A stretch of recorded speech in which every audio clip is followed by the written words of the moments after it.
C'est la tutoriel pour utiliser l'interface graphique de mes ONH ForFire et voir comment on peut interagir avec une simulation qui tourne en local ou peut-être même sur un supercalculateur euh, et, euh, et ainsi visualiser les champs et regarder où, où cela se passe. Alors la première chose pour avoir cette interface, c'est de la configurer. On va voir ça et on va travailler pour ça sur le cas ForFire 002 Nested Drill qui est déjà livré avec ForFire. Donc on part du principe que vous avez compilé, installé ForFire et que vous avez compilé, installé MesoNH. Une des choses à faire et à savoir, c'est que si vous avez MesoNH,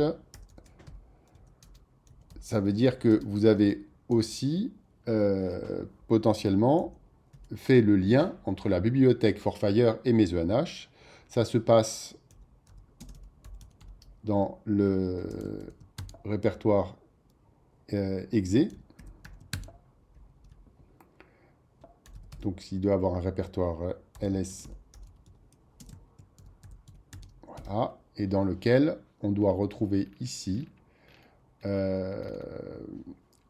un lien. Donc, je suis sur Mac, ça s'appelle libforfirel.dylib, mais vous allez trouver libforfire.so. Libforfire.so, ça a été compilé là où vous avez fait votre clone de Forfire et dans le sous-répertoire lib. Et d'ailleurs, il faut aussi penser à mettre la variable d'environnement qui... donc,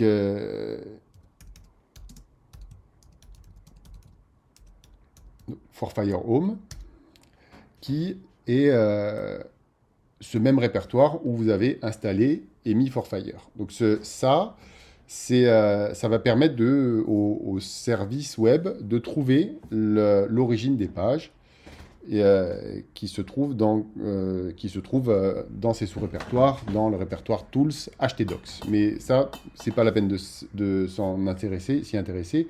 La chose importante, c'est d'avoir mis cette variable d'environnement. Alors, une fois qu'on a fait tout ça, il faut configurer le service web. Alors, ça se trouve, par défaut, ça va être localhost 8000, mais si jamais ça pose un problème, eh bien, ça se trouve dans le script de lancement de ForFire à l'intérieur de MesoNH. On va le trouver dans...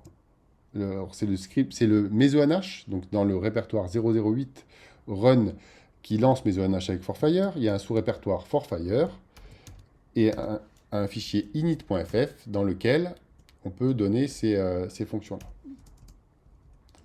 Donc typiquement, si on ne veut pas par défaut localhost 8000, on va choisir localhost 8042 par exemple, le port 8042 de notre machine en local.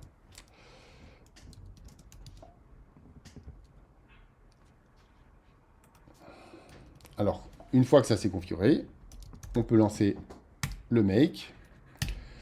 Il lance un téléchargement de fichiers, je les ai déjà, donc ça va marcher de suite. Et là, on a le lancement de ForFire. Alors là, ici, maintenant, sur l'host 8000, ça ne marche plus. Il faut que j'aille chercher, le port 8042 et on retrouve notre interface servie par ForFire. Pour qu'il nous relocalise à l'endroit où on a notre simulation, il faut faire refresh map.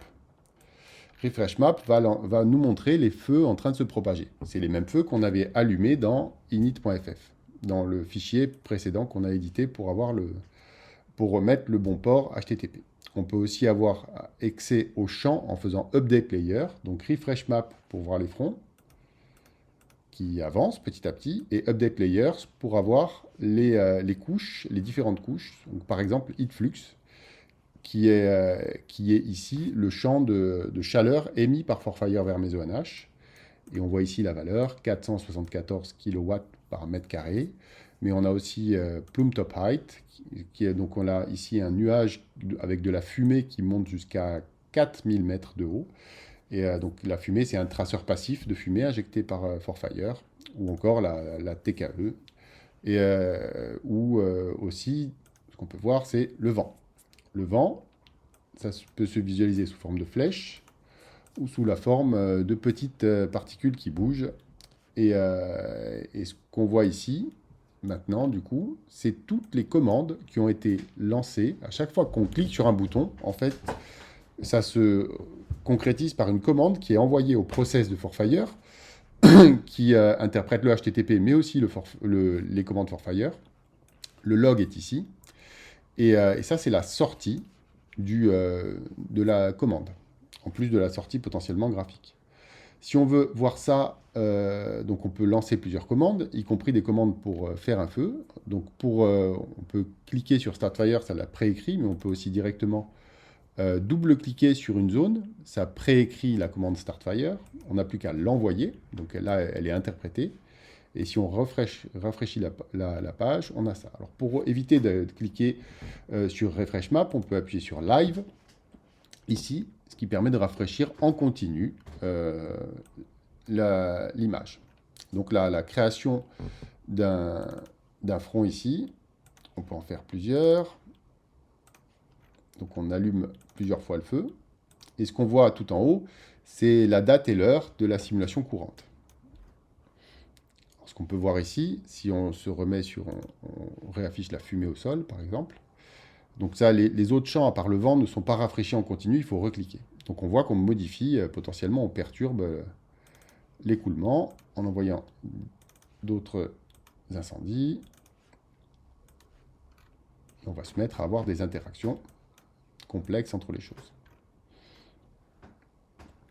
Donc voilà, au bout d'un certain temps, eh ben, ça va se finir la simulation. Donc le processus va être comme maintenant, le processus est mort. Donc concrètement, le serveur web ne répond plus parce que on a arrêté d'interagir avec la chose.